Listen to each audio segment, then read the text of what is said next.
चलो अब थोड़ा आराम भी कर लो, तुम्हारी शादी होने वाली है और इतना ही तुम काम में बिजी रहती हो। अरे अब तो तुम्हें 4 दिन बाद इस घर से चले ही जाना है, तो कम से कम कुछ वक्त मेरे साथ ही बिता लिया करो। बैठा करो मेरे साथ, काम का क्या है बिटिया, तुम चली जाओगी ना तब भी होते रहेंगे। अरे नहीं नहीं माँ, शादी में आप इतना बिजी रहोगी और फिर कौन है ही काम करने वाला यहाँ पर। मैं थोड़े काम निपटाए रहूँगी तो शादी के बाद भी करने में आसानी होगी मुझे। और आप ऐसे क्यों कहती हैं कि मैं आपको छोड़कर चली जाऊँगी? माँ, आपके कोई बेटा नहीं है तो मैं ही आपकी बेटी और बेटा दोनों हूँ। मैंने तो इसी शर्त पर शादी के लिए हाँ कहा था कि मैं अपनी माँ का पूरा साथ दूंगी। अरे हाँ हाँ बिटिया, साथ दूंगी, पर कुछ समय तुम्हें अपना ससुराल भी तो संभालना होगा।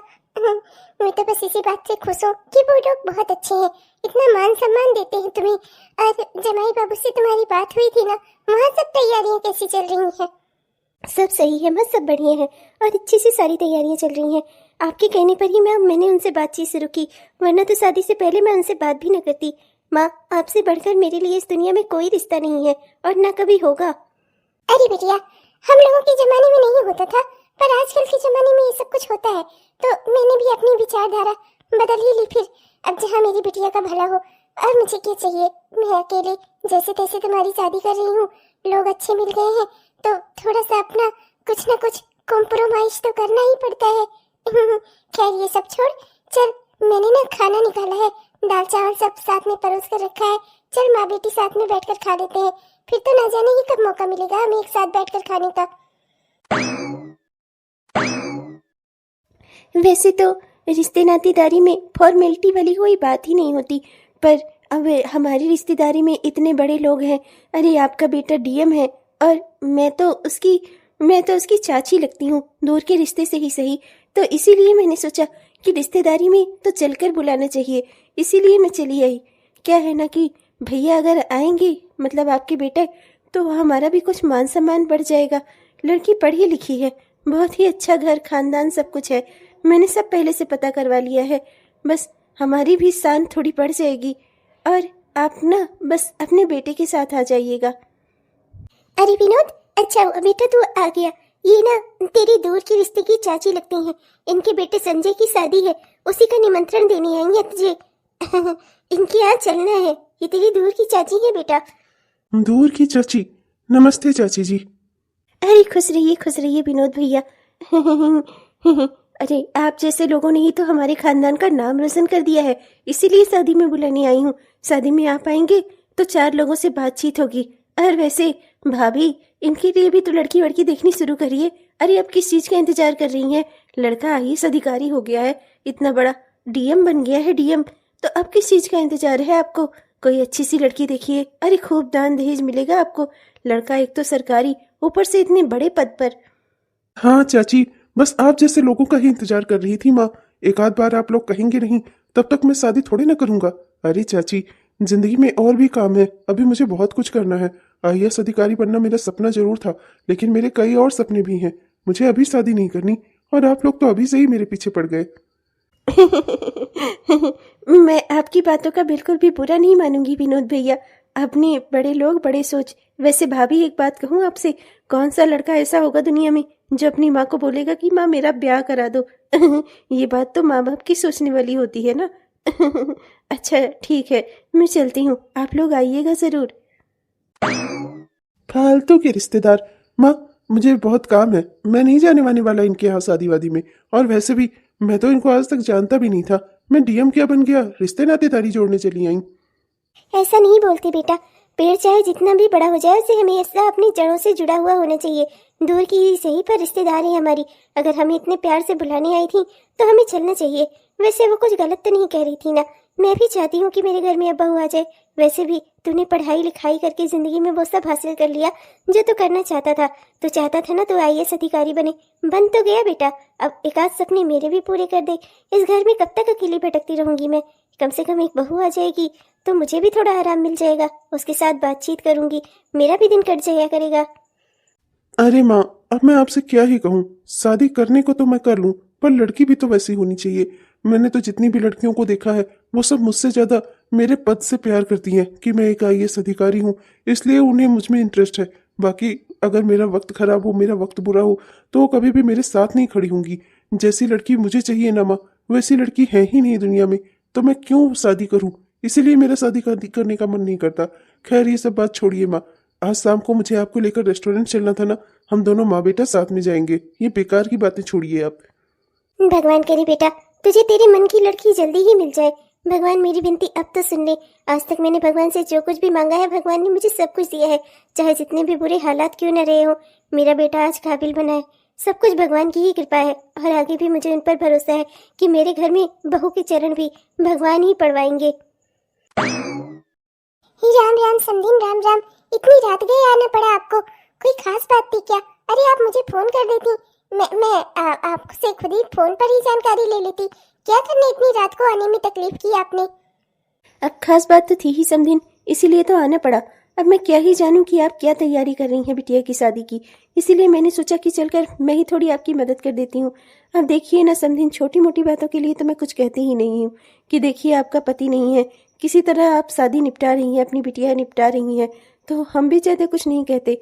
देखिए आप तो जानती ही हैं कि मेरा बेटा प्राइवेट नौकरी करता है और 30,000 रुपये महीना कमाता है, काबिल है मेरा बच्चा। अरे रिश्तों के लिए तो इसकी लाइन लगी थी, लाइन। लेकिन अब इसे ही आपकी बिटिया पसंद आ गई, तो हमने भी बच्चे की पसंद के आगे झुकना स्वीकार कर लिया। लेकिन देखिए समधिन, हमारी नाक मत कटने दीजिएगा। क्या है ना कि बड़े IAS अधिकारी जो इस शहर के हैं, विनोद जी, वो हमारे रिश्तेदार हैं, वो इस शादी में आएंगे, तो मैं नहीं चाहती कि कोई बेइज्जती भला काम हो। आप समझ रही हैं ना? देखिए बिटिया आपकी नई गृहस्थी बसा रही है, तो गृहस्थी का सामान तो आप देंगी ही, जैसे टीवी, फ्रिज, कूलर, AC, पंखा और भी जो कुछ हो पाएगा देंगी ही। और हमारे बेटे को एक गाड़ी भी दे दीजिए। अब देखिए पुरानी फटफटिया से आई हूँ मैं, कब तक अपने पापा की पुरानी बाइक चलाता रहेगा? और वैसे भी उसके सारे दोस्तों को गाड़ी मिल रही है, तो मेरे बेटे को भी मिलनी ही चाहिए। और देखिए समझिन, छोटी मोटी गाड़ी चलाने का आदी है नहीं मेरा बेटा, तो आप या तो अपाची दीजिएगा या फिर वो रॉयल एनफील्ड वाली, वो जो बड़ी वाली नई गाड़ी चलती है ना, क्या नाम है उसका? Bullet mummy, bullet. हाँ, तो वो बुलेट वाली गाड़ी दे दीजिएगा। अब देखिए 4 पहिया तो हम आपसे मांग ही नहीं रहे हैं, लेकिन 2 पहिया भी तो कम से कम ऐसी रहे कि मेरे बेटे की नाक न कटे। IAS अधिकारी के रिश्तेदार हैं हम लोग। और देखिए बारातियों का स्वागत कराने में भी आप अपना देख लीजिएगा। बस मैं इतना ही कहने आई थी आपसे कि हमारी नाक नहीं कटनी चाहिए। देखिए समधिन, डेट शादी की इतनी नजदीक आ गई है, मैंने तो आपको पहले ही बोला था मैं ज्यादा कुछ नहीं कर पाऊंगी, जितना मुझसे हो सकेगा उतना मैं सब करूंगी। और अब आप लोग मुझे ये सब बता रहे हैं, अब अचानक से इतनी जल्दी में मैं कहाँ से क्या ही इंतजाम करूंगी? आप तो जान रही हैं 2 दिन में शादी है, कैसे मैं ये सब कुछ कर पाऊंगी? अरे तो क्या हमारी गलती है? लेकिन अब आपसे कोई गलती ना हो इसीलिए तो बताने आए हैं। अरे ज्यादा क्या मांग लिया आपसे? कौन सा गाड़ी बंगला मांग लिया? कार देने की तो आपकी औकात नहीं है, हम खुद ही जानते हैं, तो उतना तो हम कह भी नहीं रहे हैं। अरे आप अपनी बिटिया हमारे घर में भेजेंगी, फ्री में खाएगी रहेगी कि नहीं? तो उसका कुछ खर्चा ही समझ कर भेज दीजिए। और कौन सी माँ बाप ऐसे होंगे दुनिया में जो अपनी बेटी को उसके घर गृहस्थी का सामान नहीं देंगे? अरे आपके पास चाहे हो चाहे ना हो, पर बेटी का गृहस्थी का सामान तो भिखारी भी अपने बच्चियों को दे देते हैं, तो क्या उतना भी नहीं करेंगी आप? आपसे एक्स्ट्रा क्या मांग ही लिया है मैंने। और बारातियों का ढंग से स्वागत करा दीजिएगा, हमारी नाक न कटे। IAS अधिकारी हमारे रिश्तेदार हैं, वो इस शादी में आ रहे हैं। अरे उन्हें तो जैसे पता चला ना कि मेरे बेटे की शादी है, तो तुरंत ही कहने लगे, यार मैं तो चलूंगा ही चलूंगा, तुम मेरे भाई हो, सगे भाई से बढ़कर मानते हैं मेरे बेटे को।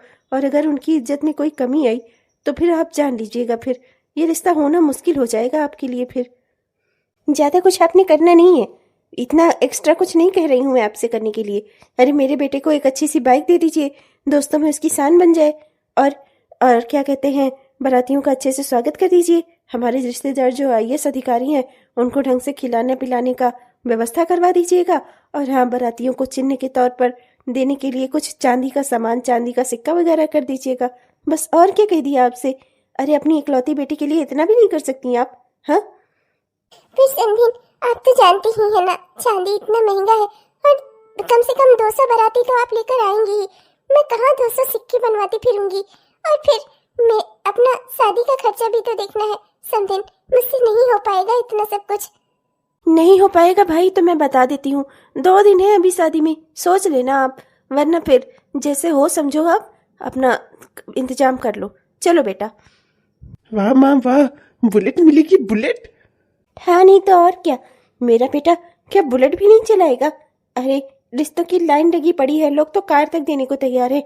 वो तो इनकी बिटिया तुम्हें पसंद आ गई, इसलिए मुझे झुकना पड़ा तुम्हारे आगे, वरना तो कोई भी अच्छी सी लड़की देखकर तुम्हारी शादी करवा देती मैं। हाँ नहीं तो। ये सब समझन अब क्या कह रही है? गरीब आदमी के लिए तो इस दुनिया में जीना ही माहौल है। अब 2 दिन में मैं क्या ही इंतजाम करूं? और अगर ये शादी नहीं हुई तो मेरी बिटिया के सर पर कलंक लग जाएगा। बेदाग होते हुए भी मेरी बच्ची दुख भोगेगी। अब मैं क्या करूं? किससे मदद मांगूं? क्या कहूं मैं? कहाँ जाऊं अब? माँ क्या हुआ? कुछ नहीं हुआ बिटिया, बस अपनी गरीबी पर अफसोस होता है मुझे। न तो तुझे ढंग से पाल पाई, न ही अच्छे से तेरी शादी ही करवा पा रही हूँ। बहुत दुख होता है। बस अकेली हूँ, तेरे पापा भी नहीं है। काश वो आज जिंदा होते तो वो ये सब कुछ वो कर रहे होते।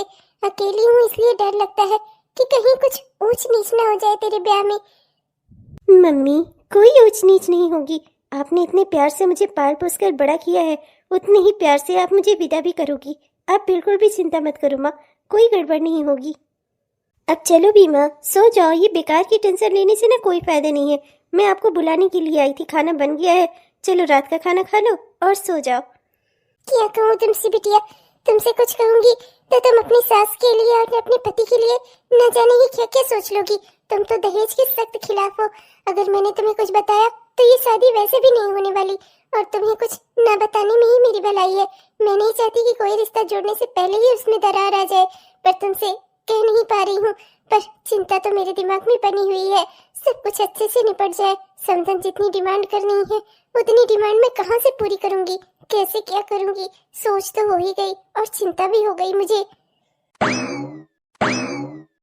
अच्छा किया अम्मा, आपने इतना सब कुछ मांग लिया। मैं तो बेहद खुश हूँ। मेरी शादी बहुत अच्छे से होगी, खूब सारा दान दहेज मिलेगा। अरे इतना तो हमारे दोस्तों में से किसी को कुछ नहीं मिला था माँ, और आपने तो गजब गजब जुगत भिड़ाई आपने माँ। मैं बहुत खुश हूँ। और नहीं तो क्या बेटवा। अरे वो गोरी चमड़ी खाली दुल्हनिया लाने से थोड़ी नहीं इज्जत बनती है समाज में। अरे उसके साथ 4 पैसे भी तो आनी चाहिए, तभी तो लोग समझेंगे कि तो कितना काबिल था। और उसकी माँ, वो तो अपने आप से देने से रही, इसीलिए मैंने ऐसा रास्ता निकाला। अब बुढ़िया खुद ही डर कर देगी। और वैसे भी आईएएस विनोद का रिश्तेदार बनने का किसी शौक नहीं होगा। परसों मेरी शादी है, परसों मुझे खूब सारा दान दहेज मिलेगा, रुपए पैसे मिलेगा, और ऊपर से रितु जैसी लड़की से मेरी शादी होगी। वाह, मजा आ गया जिंदगी में। अरे समधन रुक जाइए, मैं आपसे कह रही हूँ ना। अरे रुक जाइए समधन, मेरे हिसाब से जो कुछ बन पड़ता था मैंने सब कुछ कर दिया है। अब उससे ज्यादा की हिम्मत नहीं है समधन। इस तरीके से बारात वापस लेकर चली गई ना तो मेरी बेटी की क्या इज्जत रह जाएगी दुनिया समाज में? कौन शादी करेगा मेरी बिटिया से? अरे अकेली माँ हूँ, यही समझकर माफ कर दीजिए समधन। आगे जो कुछ जुट पाएगा ना मैं धीरे धीरे करके आपको दे दूंगी। जब हिम्मत नहीं थी तो मेरे गले क्यों पड़ने लगी? अरे 30,000 सैलरी वाला मेरा बेटा ऐसे ही क्या मुफ्त में दे दूंगी मैं तुम्हें? हाँ बोलो, मेरे 30,000 सैलरी वाले बेटे के लिए क्या निकला क्या है तुम्हारे पास? मैंने बोला था बारातियों को छिन्न के तौर पर 1-1 चांदी का सिक्का दे देना, और तुम क्या लाई हो? 2-2 बर्तन ये दोगी तुम? ये नाक बचा रही हो मेरी। मैंने तुमसे क्या कहा था?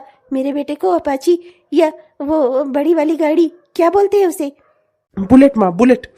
हाँ तो वही बुलसेट वाली गाड़ी क्यों नहीं दी मेरे बेटे को? हाँ तो उसके बदले में क्या लेकर आई हो? हल्की सी छोटी वाली वो बिक्की वाली गाड़ी, ये चलाएगा मेरा बेटा? तब होगी इसकी इज्जत। अरे जब मेरे बेटे की इज्जत का जनाजा निकालने पर तुली ही हो तो फिर मैं यहाँ रुक कर क्या करूंगी? क्यों शादी कराऊंगी तुम्हारी बेटी से? बस एक तुम्हारी लड़की बहुत खूबसूरत है, बस इसी वजह से। माफ कर दीजिए समधन, माफ कर दीजिए। बहुत कोशिश की पर इतना नहीं कर पाई। बिटिया की शादी सेट पर खड़ी थी, मैं आपसे कुछ कह भी नहीं पाई, कहने की हिम्मत ही नहीं हुई। मैं जानती थी कि आपको बुरा लगेगा, पर समधन समझने की कोशिश कर दीजिए कि सारे नाते रिश्तेदार इकट्ठा हो गए थे, पूरा मोहल्ला जान गया था। अगर बिटिया की शादी न होती तो मेरी बिटिया की क्या इज्जत रह जाती दुनिया समाज में। इसलिए ये शादी करने के लिए मैं जिससे जो बन पड़ा मैंने वही किया। समधन प्लीज मुझे माफ कर दीजिए। धीरे धीरे जैसे कुछ भी होगा ना मैं सब कुछ दे दूंगी आपको। मेरी बिटिया के अलावा मेरा है ही कौन, और उसका ही है जो कुछ भी है। अच्छा तुम्हारी बिटिया का है जो कुछ है तुम्हारा, तुम्हारे पास है ही क्या एक वो झोपड़ी के सिवा। हाँ, झोपड़ी क्या करूंगी मैं लेकर, झोपड़पट्टी में ही रहना होता तो मैं अपने बेटे की शादी किसी नौकरानी से ना करवा देती। बड़ी आई हो बोलने। अरे हमारे रुतबे का तो ख्याल किया होता। इतने सारे बड़े बड़े लोग हमारे बारात में आए हुए हैं और तुमने तो हमारी नाक ही कटा दी। क्या कहूँ ही मैं तुमसे कुछ कहना ही बेकार है। चलो बेटा, शादी वादी नहीं करनी यहाँ पर। हाँ माँ चलो, जब ये बुलेट नहीं दे सकती तो मैं भी शादी नहीं करूंगा। मैंने तो अपने दोस्तों को भी बोल दिया था आज शादी में मुझे बुलेट मिलेगी, और ये फटफटिया लेकर आई है मेरे लिए। हाँ नहीं तो समथिंग समझने की कोशिश करिए। बिटिया दुल्हन बनी अंदर इन मंडप में इंतजार कर रही होगी आप लोगों का। आप लोग ऐसे ही यहाँ से बाहर से ही बारात वापस लौटा कर लेकर चले जाएंगे तो मेरी बिटिया की क्या इज्जत रह जाएगी दुनिया समाज में। समझने की कोशिश करिए समधन, प्लीज प्लीज समझने की कोशिश करिए। मत करिए ऐसा, आपको भी भगवान ने बेटी दी है समधन, प्लीज समझने की कोशिश करिए। हे बस बहुत हो गया। मेरी बेटी को कुछ कहने वाली होती कौन है तुम? अरे तुम्हारी तरह ब्याह नहीं करूंगी उसका कि ऐसे खुले हाथों से झुलाती हुई हाथ अपने ससुराल भेज दूं उसको। हाँ नहीं तो अरे बेटा बेटी इंसान पैदा करता है तब से उनके लिए कुछ जोड़ना शुरू कर देता है, और तुम ऐसे ही फ्री में अपनी लड़की भेजना चाहती हो। हाँ, इकलौती लड़की है, सब कुछ उसका है, वही झोपड़ी उसकी है। हाँ, उसी के लिए शादी कर रहे थे मैं और मेरा बेटा तुम्हारे घर में। हाँ, बड़ी आई हो। अब चलो, मुझे तुमसे कोई बात ही नहीं करनी। चल बेटा यहाँ से। नहीं समधन, ऐसा मत करिए। मेरी बिटिया पढ़ी लिखी है, बहुत पढ़ी लिखी है, बहुत समझदार है मेरी बच्ची। उससे रिश्ता नाता करके आप जिंदगी में कभी नहीं पछताएंगी समधन, प्लीज मेरी बात समझने की कोशिश करिए। अंदर लोग इंतजार कर रहे हैं, लोग बारात देखने का इंतजार कर रहे हैं, शादी देखने का इंतजार कर रहे हैं। आप लोग यहीं से चले गए तो मेरी बिटिया की और मेरी क्या इज्जत रह जाएगी समधन, प्लीज समझने की कोशिश करिए समधन, प्लीज। मैं आपके आगे हाथ जोड़ती हूँ। बस माँ, देख लिया आपने, हम लोगों को अपना रिश्तेदार कहती है, हमें अपना रिश्तेदार बता कर लोगों में अपना मान सम्मान बढ़ाती है इसलिए कि दहेज का पैसा बढ़ सके। ऐसी चाची को तो मैं अभी देखता हूँ। अरे नहीं बेटा, शांत हो जा तू, गुस्सा मत कर। मैं जानती हूँ कि तो कोई गलत बात नहीं बर्दाश्त कर सकता, पर यह माहौल तो देख। रुक जा, मैं माहौल को संभालती हूँ, मैं समझाती हूँ उसे। मेरी देवरानी लगती है, दूर की ही सही, मैं कहूंगी तो समझेगी। नहीं माँ, ये जुर्म है, ये लोग जुर्म कर रहे हैं। दहेज लेना और देना दोनों जुर्म है और मुझे ये रोकना होगा। IAS अधिकारी हूं मैं, इस तरीके से कानून की बेइज्जती होता हुआ नहीं देख सकता मैं। ये लोग मेरे आगे, मेरी आंख के आगे इतना बड़ा क्राइम कर रहे हैं और आप कह रही हैं मैं शांत हो जाऊं? मैं ऐसा कुछ नहीं कर लूंगा माँ। जो गलत के खिलाफ आवाज ना उठा सके वो कैसा इंसान। अरे मेरे लाल सुन तो, बस करो माँ, उठो ऊपर। आप इस तरह से जमीन में क्यों बैठी हैं? उठिए आप। आपने मुझे जन्म देकर कोई गलती नहीं की है माँ, जिसकी आप क्षमा मांग रही हो, वो भी इन जैसे इंसानों से। उठो माँ, उठो। अरे बिटिया, तुम क्यों चली आई? बच्ची, तुम जाओ अंदर बैठो, सब ठीक रहेगा। मैं हूं ना, मैं सब ठीक कर दूंगी। बेटा तुम अंदर जाओ। क्योंकि माँ, इन जैसे नीच लोगों के घर में मैं शादी करूंगी ही नहीं। मैं अंदर क्यों जाऊँ माँ? ये मेरी जिंदगी है, इसका फैसला मुझे लेना होगा कि मुझे किसके साथ शादी करनी है, किसके साथ नहीं करनी। ये लोग कौन होते हैं मेरी जिंदगी का फैसला करने वाले? अगर माँ आपने मुझे पहले बताया होता, ये दान दहेज वाली बात, ये बारातियों का स्वागत और ये सब जो इनकी डिमांड्स हैं, इनके बारे में आपने मुझे पहले ही बताया होता ना, तो मैं आज तैयार होकर मंडप तक पहुंचती ही ना। इन्हें मैं 2 दिन पहले ही बाय बाय कर चुकी होती। हे लड़की, तुम्हारा दिमाग खराब हो गया है? हमें नीच कह रही हो? तुम खुद क्या हो? आज तुम्हारी शादी है और पटर पटर आकर सास और पति से आई हो जबान लड़ाने। चुपचाप से अंदर चली जाओ, समझी? तुम जैसी अकड़ वाली लड़कियों की अकड़ सीधी करना ना मुझे अच्छे से आता है। एक बार ये ब्याह हो जाने दो, फिर मैं दिखाती हूँ तुम्हें। चुप बुड्ढी कहीं की, तेरे घर में शादी करूंगी मैं। हाँ, तेरे घर में शादी करूंगी मैं। अपने बेटे की शक्ल देखी है कभी आईने में? मुझ जैसी लड़की इस जैसे लड़की को कभी हाँ करेगी जिंदगी में? वो तो मेरी माँ के कहने पर मैं इससे शादी करने जा रही थी, वरना इस लल्लू को कोई मुझ जैसी लड़की देगा अपनी? माँ देखो ये मुझे क्या क्या बोल रही है। बेटी ये सब तुम क्या कह रही हो? अरे कुछ भी हो, बारात आई है, शादी होगी, सब कुछ हो जाएगा। तुम बस शांत रहो, मुझे सब संभालने दो बिटिया। अरे लड़कियों का इस तरीके से बाहर आकर बोलना अच्छा नहीं लगता बेटा। और आज तो तुम्हारी शादी है, देखना सब भीड़ भाड़ वाले इधर ही देख रहे हैं, सब सोच रहे होंगे क्या हो रहा है मेरे घर में, मेरी इज्जत का जनाजा क्यों निकाल रही हो बिटिया। जाओ, जाकर बैठो, मंडप में इंतजार करो, सब ठीक हो जाएगा, तुम चिंता मत करो, मैं हूं ना। नहीं माँ, ये शादी नहीं होगी। फैसला जिंदगी का मेरा है, मुझे किसके साथ रहना है ये फैसला मैं करूंगी, कोई और नहीं। अगर इन्हें मुझसे ज्यादा प्यारा दान दहेज है तो मैं इनके घर में हर किस शादी करके नहीं जाऊंगी माँ। मैं इनके घर में शादी नहीं करूंगी, मैं इस लड़के से शादी नहीं करूंगी। ये क्या बारात वापस लेकर जाएंगे? अरे मैं खुद इनकी बारात को चप्पल मार के लौटाऊंगी। चुपचाप से यहाँ से निकल जाओ, समझे तुम माँ बेटे, वरना मुझसे बुरा कोई नहीं होगा। रहने दे, तो मेरी बात सुनती रही है, कभी तूने मेरी बात मानी हो तब ना। मैं ही हाथ जोड़ लेती हूँ इनके आगे, पैरों में गिर कर नाक रगड़ लेती हूँ। अरे तेरा ब्याह हो जाएगा, इस घर से सुखी सुखी से विदा हो जा, वरना अगर ऐसा नहीं हुआ तो तू जानती है ना मेरे समाज में क्या मुंह दिखाऊंगी मैं। लोग कल से तरह तरह की बातें करेंगे, क्या कहूंगी उन्हें मैं? तुझे तो मेरी कोई परवाह ही नहीं है, पर मुझे अपनी इज्जत की परवाह है। बस करो माँ, काबिल पढ़ा लिखा कर आपने मुझे इस दिन के लिए नहीं बनाया था। मैं अपनी नौकरी करके अपनी जिंदगी काट लूंगी, आपका भी पेट पाल लूंगी और अपना भी, और किसी के सहारे की और किसी के साथ की जरूरत नहीं है मुझे, वो भी खासकर ऐसे लालची इंसान की। और खबरदार आपने इनके आगे हाथ पांव जोड़े तो उसका भी कोई फायदा नहीं होने वाला। ये तैयार हो भी जाए तो मैं इनके यहाँ शादी नहीं करूंगी, हरगिज नहीं करूंगी, चाहे चाहे उसके लिए आप कुछ भी कर लो। और एक बात आपको बता दूं, अगर आपने दोबारा इनके आगे हाथ पैर जोड़े ना तो मैं आत्महत्या कर लूंगी। अच्छे से समझ लो आप, मेरे पिताजी को खो चुकी हो, मुझे भी खो देना, करवा देना मेरी शादी। अरे ये तो क्या अनाप शनाप कह रही है? अनाप शनाप क्या बोल रही है, बढ़ चढ़ के बोल रही है। अरे मुझे पता होता इसकी इतनी लंबी जुबान है तो मैं कभी अपने बेटे की शादी इसकी लड़की के साथ तय ही न करती। ये तो अच्छा हुआ कि मुझे शादी से पहले ही पता चल चुका इसके बारे में। अब तो मैं हर किसी यहाँ शादी नहीं करूंगी अपने बेटे की। अरे रिश्तों की लाइन लगी है मेरे बेटे के लिए, 30,000 रुपये तनख्वाह वाला मेरा बेटा, और इतने बड़े बड़े लोग हमारे नाते रिश्तेदार हैं। हम जैसे शादी करने के लिए लड़का कहाँ किसी को मिलेगा, जैसा मेरा बेटा है वैसा। मेरी जुबान के बारे में अब तुझे पता चल गया ना बढ़िया। अब अपने इस 1.5 फुटिया बेटे को उठा और निकल जाए यहाँ से, समझी? अब वरना मुझसे बुरा कोई नहीं होगा। अभी लाठी डंडे लेकर मारूंगी तुम लोगों को, तब भागोगी यहाँ से, समझी? निकल यहाँ से, भाग। चली जाऊंगी मैं, वो तो तुम्हारी अम्मा ही हाथ पैर जोड़ रही थी, वरना तो मैं अब तक यहाँ खड़ी भी ना होती। तो जैसे कि मुंह लगने की ना मुझे कोई जरूरत नहीं है। मेरे बेटे के लिए तो रिश्तों की लाइन लगी हुई है। तुम लोगों की तरह भिखारी नहीं है ना हम लोग, अच्छा खासा घर द्वार है मेरे पास, सब कुछ बना सना है हम लोगों का, समझी? बस करो, भिखारी नहीं है, तब पर भी भीख मांगने से तो बाज नहीं आए ना। भिखारी कौन होता है जो भीख मांगता है? हम लोग तुमसे मांगने नहीं गए थे, तुम आई हो मांगने हमारे घर पर, हमारे दरवाजे पर। देख लो आंखें खोलकर कहाँ खड़ी होकर भीख मांग रही थी, और तुम्हें धक्के देकर इस घर से मैं निकाल रही हूँ, समझी? अब अपनी इज्जत चाहती होगी ना तो चुपचाप यहाँ से चली जाना, वरना अभी लाठी डंडे से आरती करूंगी तुम्हारी, और उसके बाद पुलिस बुला करना, तुम दोनों माँ बेटे को जेल की हवा भी खिलवा दूंगी मैं। जितना खर्चा मेरी माँ का इस शादी में हुआ है ना, सब वसूल कर लूंगी, वरना अच्छे से चली जाओ चुपचाप शांति से यहाँ से, समझी? चल भाग। चल बेटा यहाँ से, ये लड़की पागल हो गई है, इसीलिए कह रही थी ज्यादा पढ़ी लिखी लड़की मत चुन। पर तुझे तो ये पसंद आई थी ना, गोरी चिट्टी पढ़ी लिखी। मैं घर ले आकर इससे नौकरी करवाएंगे, इसकी कमाई खाएंगे आराम से। ले देख क्या कुल खिला रही है ये। किसी अनपढ़ गवार से शादी करता तो चुपचाप अभी तक रो धो रही होती और हाथ पांव जोड़ रही होती ब्याह करने के लिए। पर चल, अब तेरी पसंद की वजह से जो ना सुनना पड़े हमें। अरे माँ, तो क्या मैंने कहा था आपसे कि इतना सब कुछ मांग लो? हाँ, बुलेट मांग लिया और बारातियों के लिए चांदी का सिक्का। अरे ऐसा क्या, कोई राजा महाराजे की शादी थी क्या? आपने इतना ज्यादा ना मांगा होता ना तो इसी लड़की से ब्याह हो जाता मेरा, जिंदगी भर कमा कर खिलाती, पैसे ही पैसे आते। पर आपकी वजह से ना सारा प्लान खराब हो गया। अरे आजकल के जमाने में पढ़ी लिखी लड़कियां मिलती हैं क्या कहीं? चुप हो जाना, समझे? बुलेट पे बैठने का शौक किसको चढ़ा था तुमको? तुम्हारे लिए इतना सब कुछ कर रही थी और तुम चले हो मुझे आंख दिखाने। और चुप्पे में चलो यहाँ से, अपनी इज्जत चाहते हो तो, वरना ये लड़की मारेगी सब मारेगी, मैं भी तुमको नहीं छोड़ूंगी, समझे? चल भाग यहाँ से, चल। कर लिया ना तूने जो करना चाहती थी, कर लिया ना अपने मन की, लौटा दी ना अपनी बारात।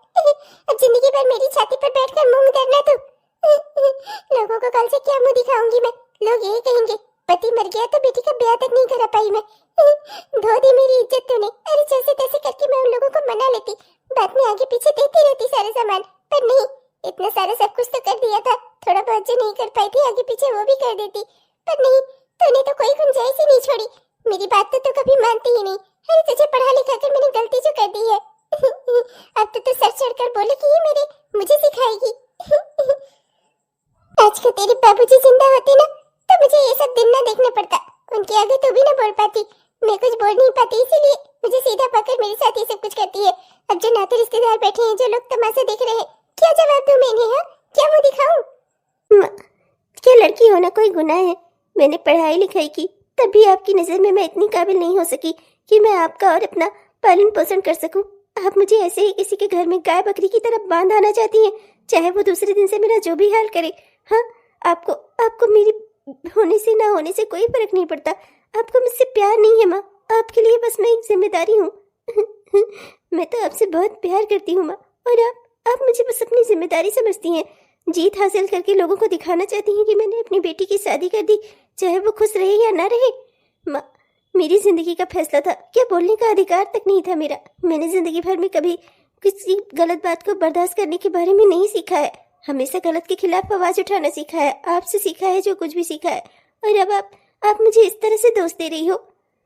अरे लोगों का क्या करेगी तू? है मैं लोगों की चिंता करती ही नहीं हूँ माँ। मुझे जो सही लगता है सो है, मुझे जो गलत लगता है सो गलत है। अपनी जिंदगी में मुझे क्या करना है ये मैं तय करूंगी, लोग नहीं। माँ, आप ये सब कुछ भूल जाओ। ये लोग 2-4 दिन बातें करेंगे, फिर इनके दिमाग से ये सब बातें भी उतर जाएंगी, सब कुछ ठीक हो जाएगा माँ। पर अगर एक बार उस गलत घर में उस गलत लड़के से मेरी शादी हो जाती ना, तो जिंदगी भर वो गलती कभी सुधरती नहीं माँ। प्लीज समझने की कोशिश करो आप। आंटी जी, आपको तो गर्व करना चाहिए कि दुनिया में आजकल ऐसी लड़कियां मिलती कहाँ हैं जो अपने लिए आवाज उठा सकें। हमेशा दहेज के लिए आवाज उठाने के लिए लड़की के अंदर हिम्मत होनी चाहिए, पर लड़कियां ऐसा कर ही नहीं पाती, क्योंकि उन्हें तो ये बताया गया होता है कि तुम मंडप में सजी दुल्हन हो, तुम्हें कुछ भी गलत सही हो उसके लिए तुम्हें बोलने का कोई अधिकार नहीं है। आपको तो खुश होना चाहिए कि आपकी बेटी इतनी हिम्मती है कि इतने सारे लोगों की भीड़ में इसने अपनी आवाज उठाई, अपनी माँ के सम्मान के लिए खड़ी हुई, अपने सम्मान के लिए खड़ी हुई। आजकल की दुनिया में ऐसी लड़कियां कहाँ मिलती हैं माँ जी? और आप अपनी बेटी पर ही नाराज हो रही हैं। ये बिल्कुल सही कह रही है। पढ़ाई लिखाई करने का फायदा ही क्या अगर इंसान अपने लिए सही गलत का पहचान न कर सके। अरे बहन जी, मेरी नजर में तो दहेज लेना और देना दोनों कानूनन जुर्म है, और आपको न देना चाहिए और न ही लेना चाहिए। और वैसे भी जो इंसान आज आपकी बेटी से ज्यादा महत्व पैसे रुपए को दे रहा है, कल को क्या गारंटी है कि वो आपकी बेटी को सुखी रखेगा। अरे पैसों के लिए, जमीन के लिए, धन के लिए अभी आपकी बेटी को परेशान करना शुरू कर दिया तो कैसे जी पाएंगी आप अपनी जिंदगी भर इसी दुख में रहेंगी कि काश मैंने उस समय अपनी बेटी की बात मान ली होती। आपको तो खुश होना चाहिए, आपको गलत फैसला लेने से रोका है आपकी बेटी ने। अरे बहन जी, पर आप नहीं समझ रही हैं, जो 4 लोग जो तमाशा देख रहे हैं ना, कल से इसका जीना मुहाल कर देंगे। कोई भी इससे शादी नहीं करेगा। लोग यही कहेंगे कि कोई दोस्त रहा होगा तभी बारात लौट गई। इतना कोई सोचता समझता नहीं है बहन जी। हम भारतीय हैं, भारत में रहने वाले लोग हैं, आप तो जानती ही हैं, यहाँ बातों का बतंगड़ बन जाता है। माँ जी, आपको अपनी बेटी से सीखना चाहिए। 4 लोगों की चिंता तो आपकी बेटी नहीं करती तो आप क्यों करती हैं? अपनी बेटी के सहारे पर आराम से अपनी जिंदगी जीजिए, है कि नहीं? और वैसे बुरा न मानिए तो मैं आपसे एक बात कहना चाहता हूँ। मैं बिल्कुल ऐसी ही लड़की ढूंढ रहा था। अगर आप बुरा न माने तो क्या आप अपनी बेटी की शादी मेरे साथ कर सकती हैं? क्या? ये तो तूने मेरे दिल की बात छीन ली। ऐसी ही हिम्मती लड़की मैं भी चाहती थी अपनी बेटे के लिए बहन जी। मेरा बेटा IAS ऑफिसर विनोद है। आपने नाम तो सुना ही होगा मेरे बेटे का। इसी शहर का IAS अधिकारी है मेरा बेटा, मेरा बच्चा। इसी तो कोई लड़की पसंद ही नहीं आ रही है, और पहली बार है कि जब इसने खुद शादी के लिए हाँ की है, वो भी आपकी बेटी के साथ। बहन जी, अगर आप बुरा न मानिए तो आप अपनी बेटी की शादी इसी मंडप में मेरे बेटे से करवा दीजिए। नहीं आंटी जी और विनोद जी, मुझे सहारा देने के लिए, मेरी बातों को सही कहने के लिए आप लोगों का बहुत बहुत शुक्रिया, पर मैं खुद से अपने सहारे पर जी लूंगी। मुझे किसी के सहारे की जरूरत नहीं है, और ना ही मैं चाहती हूँ कि कोई मुझ पर दया खाए और दया खाकर मेरा हाथ थामे। मैं किसी के दया का पात्र नहीं बनना चाहती। मैं अपनी जिंदगी अपने हिसाब से और अपने हिसाब से जी लूंगी, अपनी हिम्मत पे जी लूंगी, अपनी माँ के साथ जी लूंगी। आप लोगों ने मेरा साथ दिया, मेरी माँ को समझाया, उसके लिए आप लोगों का बहुत बहुत धन्यवाद। पर इतना मदद मेरे लिए बहुत है, इससे ज्यादा करने की जरूरत नहीं है आप लोगों को। सहारा देने की बात नहीं है, मैं सच कह रहा हूँ, दिल से कह रहा हूँ। तुम जैसी हिम्मती लड़की मैंने आज तक नहीं देखी। मैं हमेशा से ऐसी ही लड़की चाहता था अपने लिए, पर आज तक मुझे कोई ऐसी लड़की मिली ही नहीं। भगवान ने तुम्हें सिर्फ मेरे लिए ही बनाया है, और इसीलिए आज यहाँ सब कुछ हुआ जो भी हुआ। मैं दिल से कह रहा हूँ, मैं तुमसे बहुत प्यार करने लगा हूँ। तुम्हारी इस अच्छाई से सच्चाई के लिए लड़ने वाली तुम्हारी इस हिम्मत से, हर चीज से मैं तुमसे बेहद प्यार करता हूँ। प्लीज प्लीज मुझसे शादी के लिए हाँ कह दो। तुम जैसी लड़की मुझे दुनिया में कहीं नहीं मिलेगी। अरे बिटिया, आप तो हाँ कह दो। मेरे बेटे ने आज तक इतने मन से कभी किसी लड़की से बात तक नहीं की है, और तुम्हें यूं इतने भीड़ भाड़ वाले इलाके में, इतने भरे मंडप में प्रपोज कर रहा है। मेरा बच्चा झूठ नहीं बोल रहा है बिटिया, ये तुमसे प्यार करता है और इसी नाते तुम्हें शादी के लिए प्रपोज कर रहा है। बिटिया, तुम इसे हाँ कर दो। देखो, अगर सब कुछ जिंदगी में अच्छा मिल रहा है तो हमें किसी खुशियों को हानि से रोकना नहीं चाहिए। हम कोई एहसान नहीं कर रहे हैं तुम पर, तुम हम पर एहसान कर दो मेरे बेटे का हाथ थाम कर। अब बोल, अब तुझे क्या दिक्कत है? ये लोग तो अच्छे लोग हैं ना, और ये लड़का भी अच्छा है। अब तो कम से कम हाँ कर दे, मेरी बच्ची कुछ ही इज्जत तो बच जाएगी। ठीक है माँ। तुम्हारी बहुत बहुत शुक्रिया, तुमने मुझसे शादी के लिए हाँ की। और देखना, मैं तुम्हें जिंदगी में कभी कोई दुख नहीं दूंगा। तुम्हारी माँ मेरी माँ जैसी। अब तुम्हारी माँ हमारे साथ हमारे घर में चल कर रहेंगी, और माँ जी आप इनकार नहीं करेंगी। मैं यहाँ आपको यूं अकेला नहीं छोड़ सकता। जब आपका बेटा है, आपकी बिटिया है, तो आपको हमारे साथ चलकर रहना होगा। वैसे भी मेरी माँ घर में अकेली रहती हैं और वो परेशान हो जाती हैं। आपका साथ रहेगा और उनकी बहू का साथ रहेगा तो जिंदगी में सब बढ़िया होगा और सब अच्छा होगा। आप दोनों का आशीर्वाद रहेगा हमारे सर पर और सब बढ़िया होगा जिंदगी में। हाँ बहन जी, अब आप मना मत करिएगा बस। 4 साल बाद। अरे ऐसी अवस्था में ना खूब फल मेवा जूस सब खूब खिलाया पिलाऊंगी मैं अपनी बहू को। हाँ, मैं चाहती हूँ ना उसका बच्चा खूब स्वस्थ हो। अरे भाई, मेरी दादी बनने की और आपकी नानी बनने की बात है, हम दोनों कोई रिस्क नहीं ले सकते रे बाबा। अरे हाँ हाँ समधन जी, अब आपसे ज्यादा भला कौन ही सोच सकता है। आप तो हमेशा से ही मेरी बिटिया के लिए सब कुछ अच्छा ही सोचती आई हैं। अरे आप दोनों खिलाई पिलाएंगी तब ना, जब आईपीएस मैडम अपनी ड्यूटी से छुट्टी पाएंगी। मैंने उन्हें कितनी बार कहा है कि जल्दी से छुट्टी ले लीजिए और घर पर रहकर आराम कीजिए। ऐसी अवस्था में ज्यादा दौड़ भाग करना जरूरी नहीं, पर वो है कि मानने को तैयार ही नहीं होती। चलिए खैर, सब कुछ बनाकर आज उनकी मन का खाना रख दिया है हम लोगों ने। आ जाएंगी तो खुशी हो जाएंगी। हाँ हाँ, हो गई खुश। देख लिया मैंने, पीठ पीछे भी ना आप मेरी शिकायत ही करते हैं, मेरी माँ से और अपनी माँ से। हाँ अरे बिटिया, दामाद बाबू इसमें गलती क्या कह रहे हैं? सही तो कह रहे हैं। अपना छुट्टी ले लो, घर पर रहो, अच्छा लगता है। इस अवस्था में हमारे साथ रहोगी तो बच्चे पर भी अच्छा असर पड़ेगा, तुम्हारी सास का, तुम्हारे पति का। है आप भी ना माँ, अभी सिर्फ 4-5 महीने ही हुए हैं, इसी में छुट्टी ले लूं मैं? हाँ नहीं तो।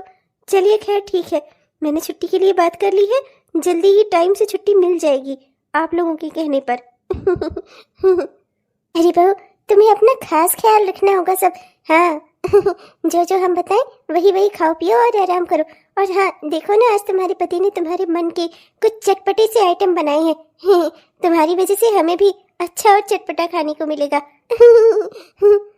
जी मम्मी जी। अरे बिटिया वो, अरे समधन जी, अब चलो यहाँ से। देख नहीं रही हो आप, हमसे बात करने में ना आपके बेटे को और ना मेरी बिटिया को किसी को इंटरेस्ट नहीं है। हम बुढ़े बुढ़ियों की बात सुनने में हम लोग अपना बात करते हैं और इन्हें कुछ अपनी बातें करने दो। अब देखते ही रहेंगे, ये जो बनाया है आपने हमें खिलाएंगे भी। ऐसे ही सूंघ सूंघ कर भूख लग रही है मुझे, खाने को तो आपने एक बार भी नहीं कहा। हाँ, क्या करूं, तुम्हें देखने से कभी मन ही नहीं भरता। अरे हाँ, इन सब बातों में एक जरूरी बात बताना तो आपको रह ही गया। आपकी वो दूर की चाची जिसका बेटा संजय था, संजय याद है ना आपको, जिसकी शादी मुझसे होने वाली थी और मैंने उससे रिश्ते से इनकार किया था, याद है ना आपको? आज उसकी वाइफ आई हुई थी मेरे पास अपना दुखड़ा सुनाने, अपना केस दर्ज करवाने। उसकी वाइफ ने आकर मुझसे कहा कि उसका हस्बैंड और उसकी सास उसके ऊपर अत्याचार करते हैं और उसने कई चोट के निशान भी दिखाए। मैंने पुलिस में मुकदमा दर्ज करवा दिया है, अब केस चलेगा कोर्ट में उन लोगों के खिलाफ। दहेज के लिए प्रताड़ित करते थे उसे। लड़की और उसके घर वाले बहुत गुस्से में थे और वो लोग तो पाते तो संजय को जिंदा ही मार देते, पर मैंने ही किसी तरह से मामले को शांत करवाकर उन लोगों के ऊपर मुकदमा दर्ज करवा दिया। इतने सालों में भी वो लड़का जरा सा भी नहीं बदला। इतना सब कुछ होने के बाद भी उसने दान दहेज लेकर एक लड़की की जिंदगी बर्बाद कर दी। सभी अपने अपने कर्मों का भुगतान करते हैं, इसमें कोई क्या ही कर सकता है। संजय था ही दुष्ट और किसी के कहने पर सुनने वाला था भी नहीं। सुनता वो सिर्फ अपनी माँ की था और उसकी माँ बहुत ही दुष्ट औरत थी। अरे वो कोई हमारे जान पहचान वाले रिश्तेदार नहीं थे, मेरे आईएएस होने का फायदा उठाने आए थे, जिसके बदले वो तुम्हारी माँ से और दान दहेज मांग सके। हम लोग तो उन्हें जानते भी नहीं थे ठीक से, बस शादी पड़ी और निमंत्रण देने, रिश्तेदारी जोड़ने घर तक आ गए थे। खैर, जो कुछ भी हुआ जिंदगी में अच्छा ही हुआ। अगर मैं उस शादी में न जाता तो तुम मुझे कैसे मिलती? और देखो ना, इतना मैंने हीरा पा लिया, हीरा, और वो बेवकूफ मिट्टी खोदता रह गया। हीरा तो आपने नहीं, हीरा तो मैंने पाया। आप जैसे इंसान से शादी हुई, इतना अच्छा घर परिवार मिला मुझे, दो दो माओं का प्यार मिला, आपका प्यार मिला, आपका साथ मिला। और देखिए ना, मैं आईपीएस अधिकारी बन गई। मैंने कभी जिंदगी में भी नहीं सोचा था बनने के लिए। आपने मुझे हिम्मत दिलाई, आपने मुझे तरक्की दिलाई। आपकी वजह से मैं आज इस पद पर हूँ। जिंदगी में जो कुछ भी हूँ सब आपकी वजह से हूँ। ऐसी बात नहीं है, तुमने भी बहुत मेहनत की थी, तुम्हारी माँ ने भी तुम्हें यहाँ तक पहुँचाने में बहुत मेहनत की थी। मैंने तो बस अपने पति होने का फर्ज निभाया। तुम कभी उस रास्ते जाना ही नहीं चाहती थी, तुम्हें लगता था कि तुमसे ये नहीं होगा। मैंने तो बस तुम्हें हिम्मत दिलाकर तुम्हें हौसला दिया, बाकी सब तो तुमने खुद ही हासिल किया है। तुम बहुत ही मेहनती और अच्छी लड़की हो, और मैं ये कह सकता हूँ ताल ठोक कर कि मैंने तुमसे शादी करके कोई गलती नहीं की। जिंदगी की सबसे बड़ी खुशी हो मेरी तुम। आपकी यही सब बातें सुनती हूँ ना तो मुझे बहुत खुशी होती है। हाँ, मुझे भी। और दिल करता है कि बस तुम्हें देखता ही जाऊं। पर चलो अब बैठ जाओ हाथ मुंह धोकर, खाना वाना खा लो, वरना मेरा बच्चा भूखा रहेगा। तुम्हारे भूखा हो रहने की इतनी परवाह नहीं है, पर मेरा बेटा या मेरी बेटी वो भूखा रहेगा तो मुझे बहुत दुख होगा। आखिर होने वाला बाप हूं मैं। माँ से ज्यादा चिंता बच्चों की आपको ही है। चलिए फिर ठीक है, खाना लगा दीजिए, वरना मम्मी जी और माँ भी सोच रही होंगी कि ना जाने आज ये दोनों कितने बजे खाना देंगे हमें। अरे तो सोचने दो, कोई क्या कहता है, कोई फर्क नहीं पड़ता। जानते हैं सभी मैं तुमसे कितना प्यार करता हूँ।